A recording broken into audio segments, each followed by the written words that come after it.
If you think about it, your body and brain are in this permanent state, really, of survival. They're trying to keep you from harm. They're trying to keep you safe. So when certain negative thoughts appear, when they arise, it's because the brain is trying to keep you from harm. It recognizes through a memory, a stored memory, that something that you're experiencing right now is similar to an event previously when you experienced real emotion, traumatic experiences, or some kind of event that was threatening. So all the brain is doing is trying to keep you from harm. It is your friend, really. It's just a friend that's working on old data, and it's not updating itself to recognize that the current situation you're in is not one of threat. And we'll talk about this later on in the course.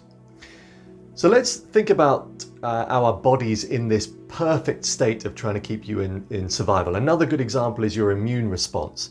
Your immune system is there to be aware of any kind of toxicity or bacteria that it sees as a threat. Therefore, it is kick-started into action when something it doesn't recognize appears in the body. And that's where you get things like autoimmune conditions and things like that, where the immune response is incorrect. It's working on outdated data. It's making a mistake. So let's think of it in that way. Those negative thoughts that arise are really your brain. If I repeat this, your brain is trying to keep you from harm. It is simply saying, oh, hang on a second, beware. This is similar to something that happened before. I ought to warn you about it. Now let's talk about letting go. There's a wonderful book by David Hawkins called Letting Go, and I will quote you from this now. Letting go is like the sudden cessation of an inner pressure or the dropping of a weight. It is accompanied by a sudden feeling of relief and lightness with an increased happiness and freedom. He goes on to say that this is an actual mechanism. This is a natural mechanism that you will have experienced previously. A really good example. Let's say you're in a heated argument with somebody and it builds and you feel fear, anxiety, stress, anger. And then at a sudden point, you have this moment of realizing that whatever it is that you're angry about or arguing about has no meaning. It's silly. And you have this moment where you may well laugh and go, what are we doing? Why are we having this argument? And then you have this huge relief, and those negative emotions of anger and fear and anxiety rise up to something more positive of love, friendship, happiness, etc., etc. That is your natural mechanism for letting go. So just know right now, you are naturally predetermined to let go of thoughts that you realize are not serving you well.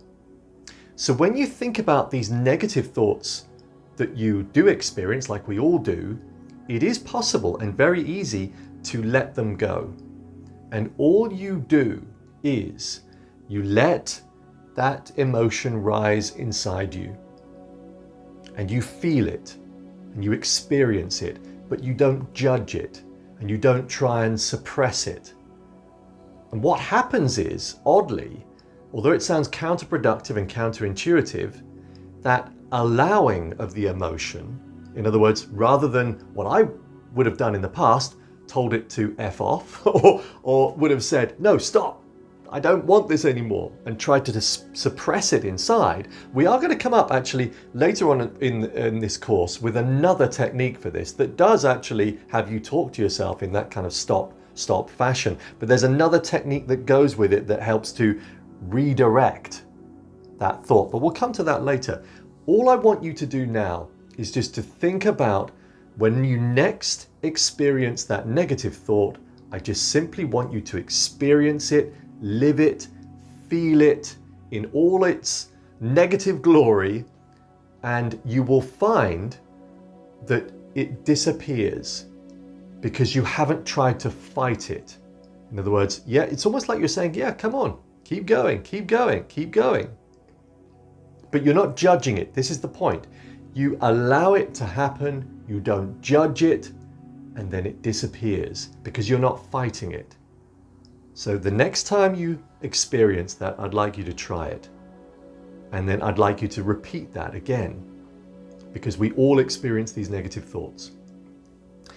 See you on the next one.